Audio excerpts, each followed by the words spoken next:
एक बार नैमिषारण्य के निवासी ऋषियों ने संसार के कल्याणार्थ सूत जी से पूछा, हे सूत, कराल कलिकाल में लोगों के बालक किस तरह दीर्घायु होंगे, सो कहिए।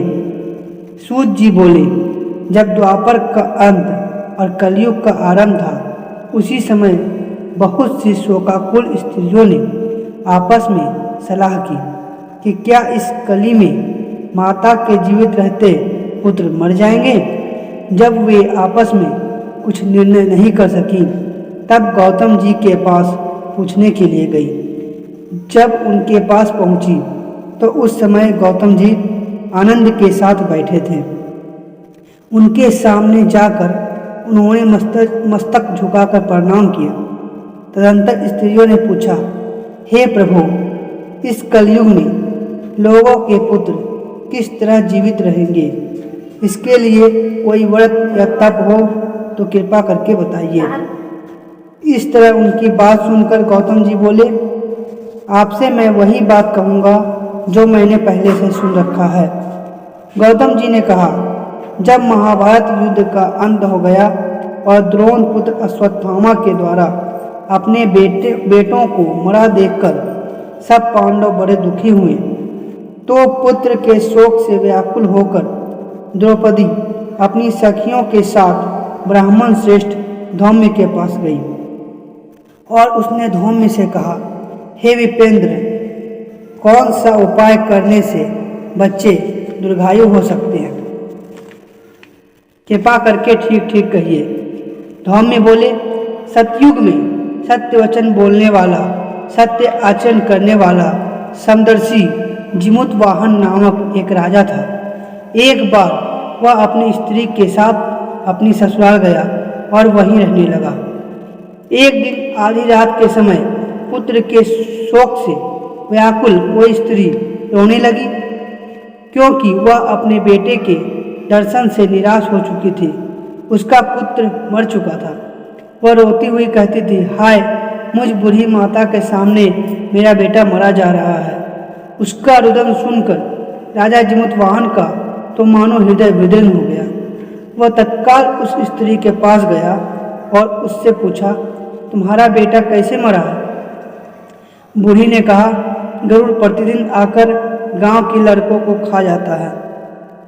इस पर दयालु राजा ने कहा, माता, अब तुम रो मत, आनंद से बैठो, मैं तुम्हारे बच्चे को बचाने का यत्न करता हूँ। ऐसा कहकर राजा उस स्थान पर गया जहाँ गरुड़ आकर प्रतिदिन मांस खाया करता था। उसी समय गरुड़ भी उस पर टूट पड़ा और मांस खाने लगा।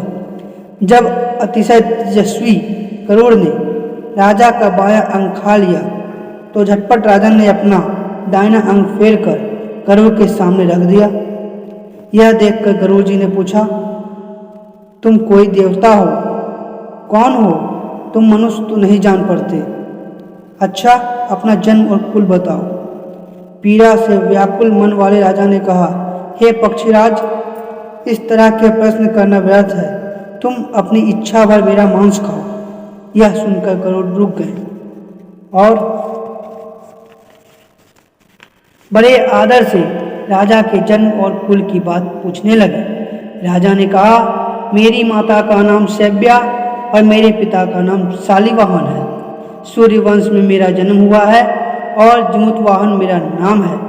राजा की दयालुता देखकर गरुड़ ने कहा, हे महाभाग, तुम्हारे मन में जो अभिलाषा हो वह वर मांगो। राजा ने कहा, हे पक्षीराज, यदि आप मुझे वर दे रहे हैं तो वर दीजिए कि आपने अब तक जिन प्राणियों को खाया है वे सब जीवित हो जाएं। हे स्वामिन, अब से आप यहाँ बालकों को न खाएं और कोई ऐसा उपाय करें कि जहाँ जो उत्पन्न हो वे लोग बहुत दिनों तक जीवित रहें। धौम्य ने कहा कि पक्षीराज गरुड़ राजा को वरदान देकर स्वयं अमृत के लिए नागलोक चले गए। वहाँ से अमृत लाकर उन्होंने उन मरे मनुष्यों की हड्डियों पर बरसाया। ऐसा करने से सब लोग जीवित हो गए जिनको कि पहले गरुड़ ने खाया था।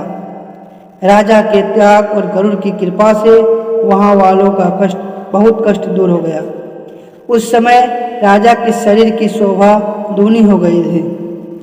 राजा की दयालुता देखकर गरुड़ ने फिर कहा, मैं संसार के कल्याणार्थ एक और वरदान दूंगा। आज आश्विन कृष्ण सप्तमी से रहित शुभ अष्टमी तिथि है। आज ही तुमने यहाँ की प्रजा को जीवन दान दिया है। हे वत्स, अब से यह दिन ब्रह्म भाव हो गया है।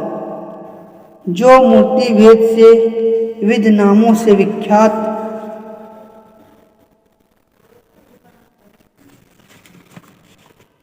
है, वही त्रिलोक से पूजित दुर्गा अमृत प्राप्त करने के अर्थ में द्वित पुत्रिका कहलाई है। सो इस तिथि को जो स्त्रियां उस जीवित पुत्रिका की और कुश की आकृति बनाकर तुम्हारी पूजा करेंगी, तो दिनों दिन उनका सौभाग्य बढ़ेगा और वंश की भी बढ़ती होती रहेगी। हे महाभाग, इस विषय में विचार करने की भी आवश्यकता नहीं है। हे राजन, सप्तमी से रहित और उद्या तिथि की अष्टमी को व्रत करें, यानी सप्तमी विद अष्टमी जिस दिन हो उस दिन व्रत न कर शुद्ध अष्टमी को व्रत करें और नवमी में पारण करें। यदि इस पर ध्यान न दिया गया तो फल नष्ट हो ही जाएगा और सौभाग्य तो अवश्य नष्ट हो जाएगा। जिमुत वाहन को इस तरह का वरदान देकर गरुड़ वैकुंठ धाम को चले गए और राजा भी अपनी पत्नी के साथ अपने नगर को वापस चले आए। धाम में द्रौपदी से कहते हैं, हे देवी, मैंने यह अतिशय दुर्लभ व्रत तुमको बताया है। इस व्रत को करने से बच्चे दीर्घायु होते हैं।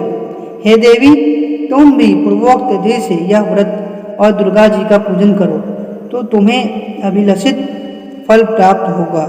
मुनिराज धौम्य की बात सुनकर द्रौपदी के हृदय में एक प्रकार का कौतूहल उत्पन्न हुआ और पूर्ववासिनी स्त्रियों को बुलाकर उनके साथ यह उत्तम व्रत किया।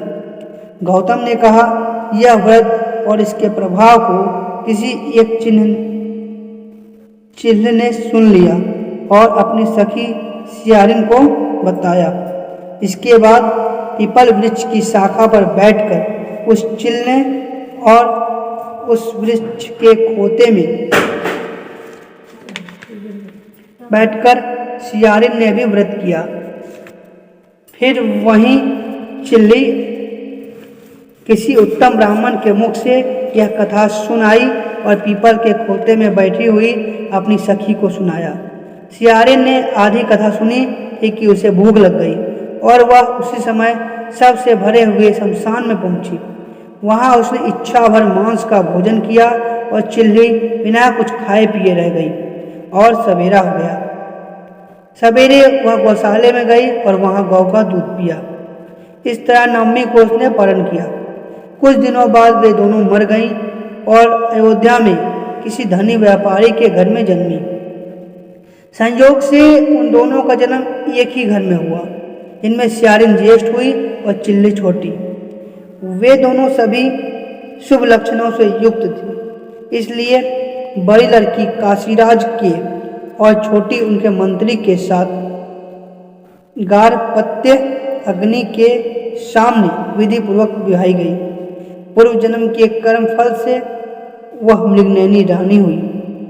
जिस किसी भी संतान को उत्पन्न करती वह मर जाती थी और पूर्व जन्म की बातों को स्मरण करने वाली मंत्री की पत्नी ने 8 वसुओं के सदृश तेजस्वी 8 बेटे उत्पन्न किए और सभी जीवित रह गए। अपनी बहन के पुत्रों को जीवित देखकर ईर्ष्यावश राजपत्नी ने अपने स्वामी से कहा, यदि तुम मुझे जीवित रखना चाहते हो तो इस मंत्री के भी पुत्रों को उसी जगह भेज दो जहां मेरे बेटे गए हैं, अर्थात इन्हें मार डालो। यह सुनकर राजा ने उस मंत्री के पुत्रों को मारने के लिए कई प्रकार के उद्योग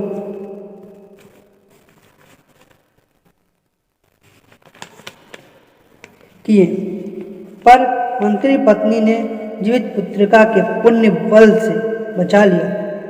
एक दिन राजा ने अपने आदमियों से उन पुत्रों का सिर कटवाकर पिटारी में रखवाया और वह पिटारी उनकी माता यानी मंत्री पत्नी के पास भेज दिया, किंतु वे 8 सिर बेशकीमती जवाहरात हो गए और भले चंगे वे 8 लड़के अपनी माता के पास वापस चले आए। उनको जीवित देखकर राजपत्नी को बड़ा विस्मय हुआ। अंत में वह मंत्री की पत्नी के पास आई और उनसे पूछा, बहन, तुमने कौन सा ऐसा पुण्य किया है जिससे बार बार मारे जाने पर भी तुम्हारे बेटे नहीं मरते? इस पर मंत्री की पत्नी ने कहा, पूर्व जन्म में मैं चील थी और तुम सियारिन। हमने और तुमने साथ साथ जीवित पुत्रिका का व्रत किया था। तुमने व्रत के नियमों का भली भांति पालन नहीं किया था और मैंने किया था। इसी दोष से हे बहन, तुम्हारे बेटे नहीं जीते। ओ राजरानी, अब भी तुम उस जीवित पुत्र का व्रत को करो तो तुम्हारे बेटे दीर्घायु होंगे। मैं तुमसे सच सच कह रही हूँ। उसके कथनानुसार रानी ने व्रत किया। तभी से उसके कई बेटे सुंदर और दीर्घायु होकर बड़े बड़े राजा हुए। सूत जी कहते हैं कि सब प्रकार का आनंद देने वाला मैंने यह दिव्य व्रत बतलाया। स्त्रियां चिरंजीवी संतान चाहती हों तो विधि पूर्वक यह व्रत करें। जोर से बोलिए जितमुत मोहन भगवान की जय। वृंदावन बिहारी लाल की जय। उमापति महादेव की जय।